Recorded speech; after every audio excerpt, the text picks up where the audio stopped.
善悪なき戦争を体現した最強の機体、パーフェクトガンダムサンダーボルト版。型式番号不明。パーフェクトガンダムは漫画機動戦士ガンダムサンダーボルトの第3部に登場する機体です。南洋同盟の一員として戦うダリル・ローレンツの機体として登場し、一年戦争終結から7ヶ月後の世界を舞台として、イオ・フレミングやリリー・シェリーナなどが狩るパーフェクトジオングと地球連邦軍を相手に戦いを繰り広げています。今回はそんなサンダーボルト版パーフェクトガンダムについて解説させていただきます。なお、本動画は漫画機動戦士ガンダムサンダーボルトの最新話までのネタバレを含みます。未読の方はご注意ください。飛べガンダム。まずサンダーボルトの世界は機動戦士ガンダムの世界観である宇宙世紀が舞台です。しかし作中の流れや勢力図は機動戦士ガンダムの世界とは異なるため、いわゆるパラレルワールドとなります。そんな本作の第1部において、宇宙世紀0079に繰り広げられた地球連邦軍とジオン公国の戦いである一年戦争の終盤戦で、イオのフルアーマーガンダムはダリルのサイコザクと相打ちになりましたが、リビングレッド師団の救援にやってきたセイレーン機動艦隊によってイオともどもジオンに鹵獲されました。その後一年戦争の終戦に伴い、イオはボコボコにされながらも生還しましたが、フルアーマーガンダムはどこかへ姿を消しました。そして終戦から7ヶ月後の世界を描いた第2部では、イオはアトラスガンダムに登場し、南洋同盟と戦っていくことになります。一方ダリルは一年戦争で仲間の死を目の当たりにして精神を崩壊し、幼児対抗してしまった恋人カーラ・ミッチャムを守り、ジオン残党として戦いを繰り広げていました。その中で南洋同盟の指導者レバンフーのニュータイプ能力に触れたことで、協力すればカーラを救えると知ったダリルは南洋同盟の一員として戦うことを決めます。そしてジオン残党を率いていたクライバー将軍を殺し、賛同する仲間たちを連れて南洋同盟の一員となりました。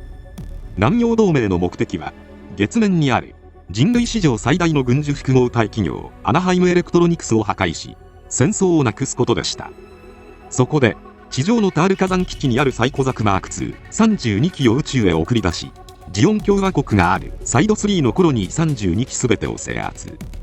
旧ジオンが開発したコロニーレーザーソーラレイを奪取し、これを用いてアナハイムエレクトロニクスを消し去るという作戦、マイトレイヤ作戦を計画しました。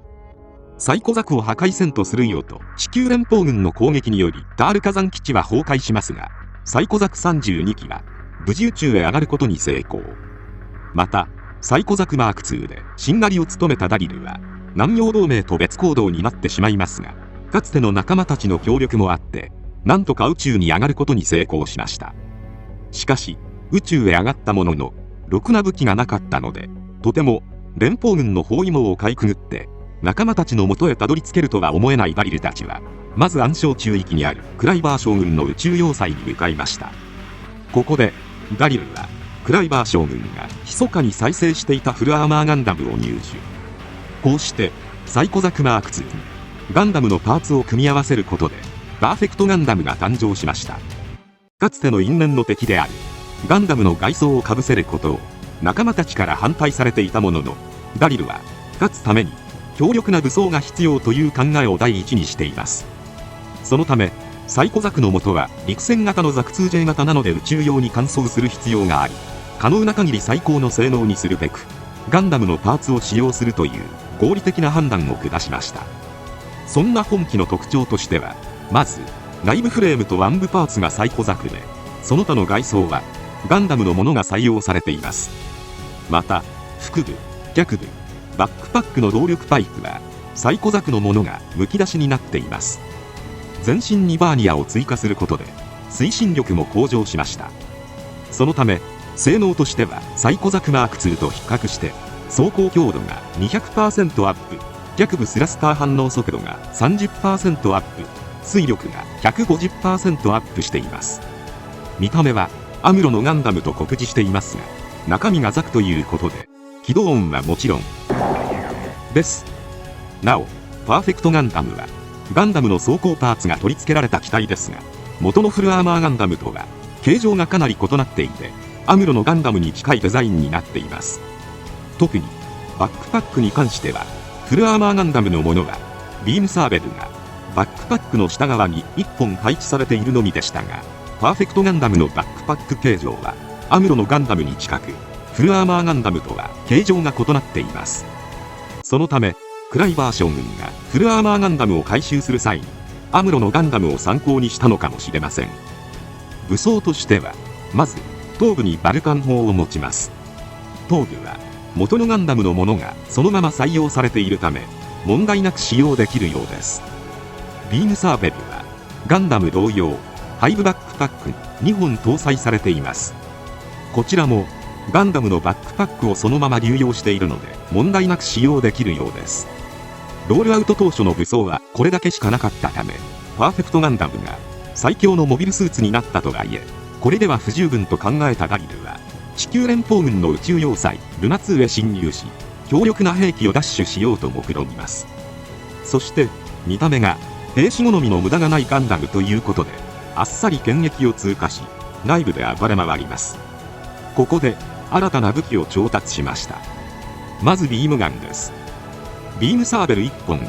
無数の敵を相手に無双し続けるダリルはジムが持つビームスプレーガンを奪取しました。重心の短いもので一見威力は低そうに見えますが、作中ではこれを連射して一気に複数の敵を撃墜しています。次にビームライフルです。形状はアムロのガンダムと似た形状でスプレーガン同様撃墜した鉄器のものを奪って使用していました。撃墜した鉄器からジムかジムキャノン2が持っていたものだと思われます。シールドもアムロのガンダムのものに酷似していますが、こちらも撃墜したジムが持っていた連邦軍で広く使われているシールドと思われます。こうして圧倒的な機動性能を生かし武器を現地調達して戦うパーフェクトガンダムですが、新型モビルスーツブルジーの特殊ミサイルによって機動力を奪われ危機に瀕します。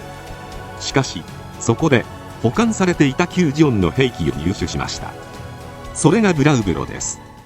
ブラウブロは一年戦争時に開発されたモビルアーマーです。一年戦争が終結して連邦軍に接収されたものの、ニュータイプ専用機ということで誰も動かすことができず、ルナ2に保管されていました。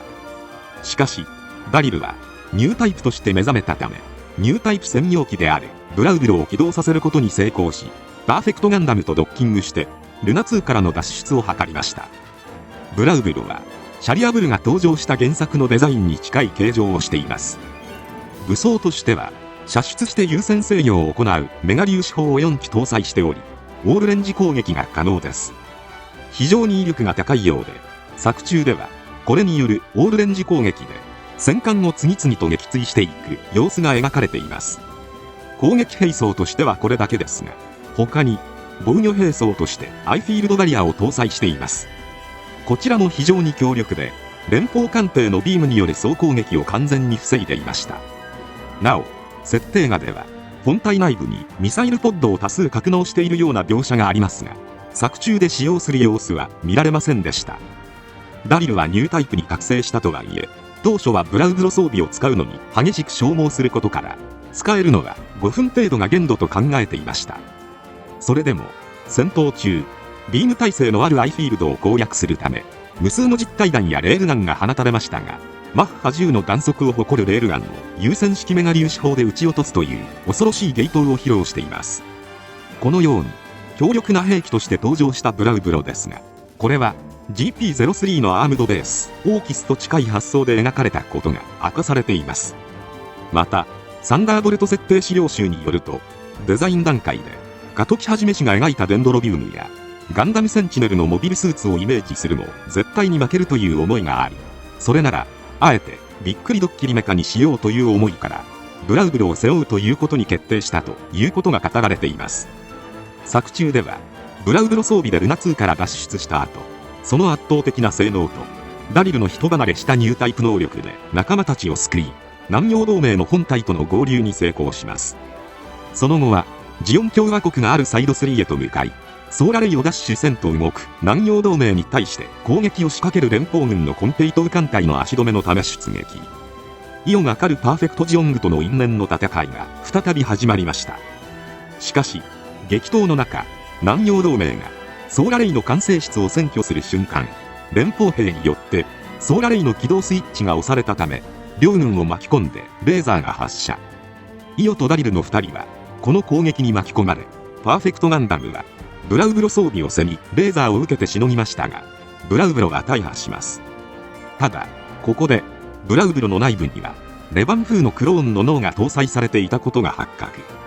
つまりこの世界におけるジオンのニュータイプ兵器はニュータイプや強化人間のクローンの脳を埋め込み、その脳とニュータイプパイロットが交信することでサイコミュ兵器を使用するという仕組みになっていることが判明したのでした。こうしてブラウブロを失ったパーフェクトガンダムには最終決戦へ向けて新たな装備が追加されました。まずビームライフルは2丁がバックパックに献花されています。またハイパーバズーカ2丁を両手に構えています。肩で構えることも可能になっていて、作中で2丁のビームライフルを両手に持っている際はバズーカを肩にマウントして構え、思念でトリガーを引いていました。シールドはゲルヌグと同様のものが2つサブアームに献花されています。シールド裏側には1つのシールドにつきバズーカの予備カートリッジが8個搭載、さらにザクのトマホークも2本搭載されています。形状を見てみるとシールドはジオン製、ビームライフルとハイパーバズーカは連邦製ともジオン製とも取れる形状をしています。南洋同盟が双方につながりがあるという性質からどの陣営のものでも入手できたため、このような独特な武装構成になっていると思われます。作中では最終決戦装備のパーフェクトガンダムがパーフェクトジオングとの死闘を繰り広げていきます。ソーラレイを掌握した南洋同盟は月面のアナハイムエレクトロニクスを撃つべくマイトレイヤ作戦を遂行。イオたちはそれを阻止するべくソーラレイを破壊しようと動いていくことになります。カーラがレバンを裏切ったため、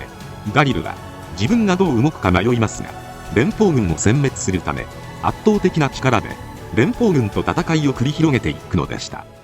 余談ですが、パーフェクトガンダムのデザインについてサンダーボルトは善と悪が交錯して聖者が分からなくなるのが戦争という考えから、ダリルとイオのどちらが主人公か分からなくなるようにしたかったということが明かされています。当初はサンダーボルト版フルアーマーガンダムをベースにしたプラモ京志郎版パーフェクトガンダム TB がデザインされていたものの、普通すぎるので別装備にしてみたらセンチネル感が強くてオリジナリティがなくなったということが明かされています。確かにこちらの案を見ているとディープストライカーをイメージされる方も多いのではないでしょうか。初代機動戦士ガンダムのオマージュが随所に取り入れられていながらも、読者の予想を次々と裏切った展開が非常に面白い本作。現在クライマックスで目が離せない展開が続いているので、まだの方はぜひ読んでみてはいかがでしょうか。今回は以上となります。チャンネル登録されるかはお任せいたしますので、もしよければもう一本動画を見ていただければとても嬉しいです。最後までご視聴いただきありがとうございました。